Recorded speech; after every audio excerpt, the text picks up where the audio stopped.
Hello fine people of YouTube land, it is I, Warren. In doing my research on economics, two particular theories of value stood out to me. The labor and subjective theories of value. What are these two theories, and why is the labor theory of value wrong in every conceivable way? I am going to answer these two questions. The labor theory of value is the idea however long it takes the average worker to produce something, then that is the value of that item. So, if it takes a factory worker on average 7 hours to make a VCR, then that VCR is worth 7 hours' wages. At first, this seems to make sense. We like to reward hard work after all. However, there is a problem. That is not how value works to the consumer. In a true free market economy without price controls, when you go into the store and see a VCR, it all depends on how much that VCR is worth to you as an individual to determine value. Maybe it is worth $70 to you because you actually want and need one, because you do not have a DVR or the internet and you want a way to record TV programs. Maybe it is worth nothing to you because you have one or you do not want one, or since the VCR in question is NTSC and you are a European, it will not work if you plug it into your TV. When deciding how much money you are willing to spend on something, the thought of how much time did this take to make never crosses your mind. At the end of the day, all that matters is whether or not you give value to it. This is the subjective theory of value. The idea that the value of goods and services is dependent on the individual and what they perceive the value as. This is why no one is making VCRs anymore. The VCR manufacturers decided that not enough people were buying new ones, partly because of the reasons I listed above, and they stopped making them. As a whole, society decided they did not want them, and as such, the few people buying new ones did not justify the cost of new VCR manufacture. Another example is my copy of Lego Set 6286 Skull's Eye Schooner. I bought this for $365 last year. The previous owner put some work into this set. It came in a well-protected box and all, but what he did in all likelihood was worth no more than 2 hours of work. But that's beside the point, because I did not pay for his work. I was paying for his copy of the set, and I felt that $365 was a good enough price for the set that came complete, with pretty good condition sales and the instructions. If you are a classic Lego collector like me, you might see $365 as a good price for the set, but if you already have one, then you might see it as worth less than $365 because you already have one.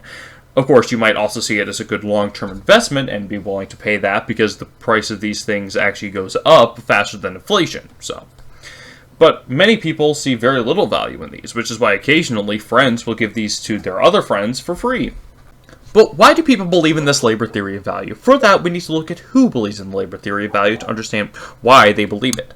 The people who believe this economic theory of value are the socialists, the false liberals, the communists, and the entirety of the radical regressive political left. They believe this because it gives them an excuse to call factory owners evil.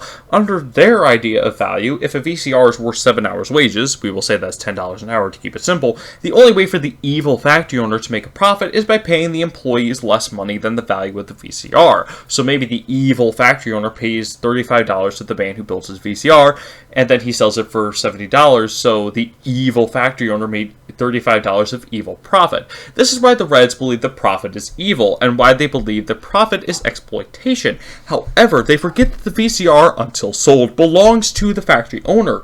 The employees in his factory agreed to the wage provided. Therefore, if it is voluntary, it is not exploitation. The workers may have made bad deals, but they can leave and find a better job or start their own business if they want.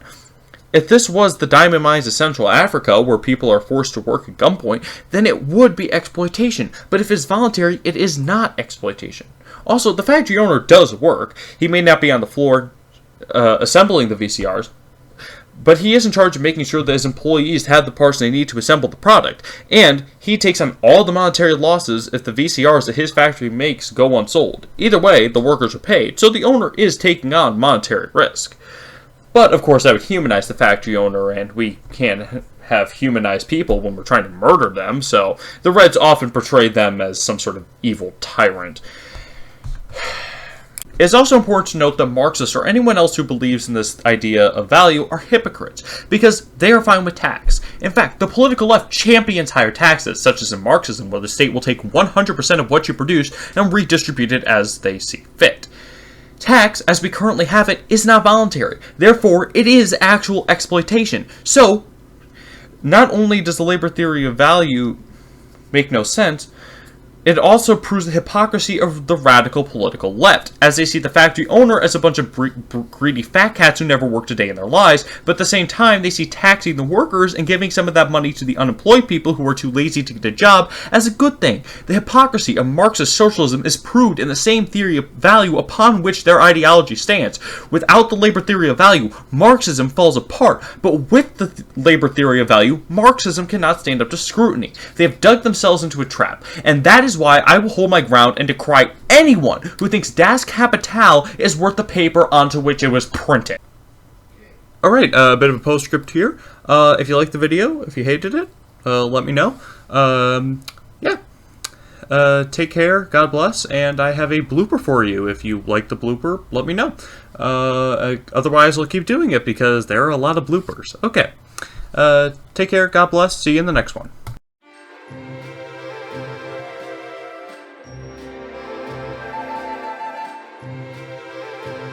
There are other arguments as to why profit is not evil. For instance, without profit, there can be no research and development.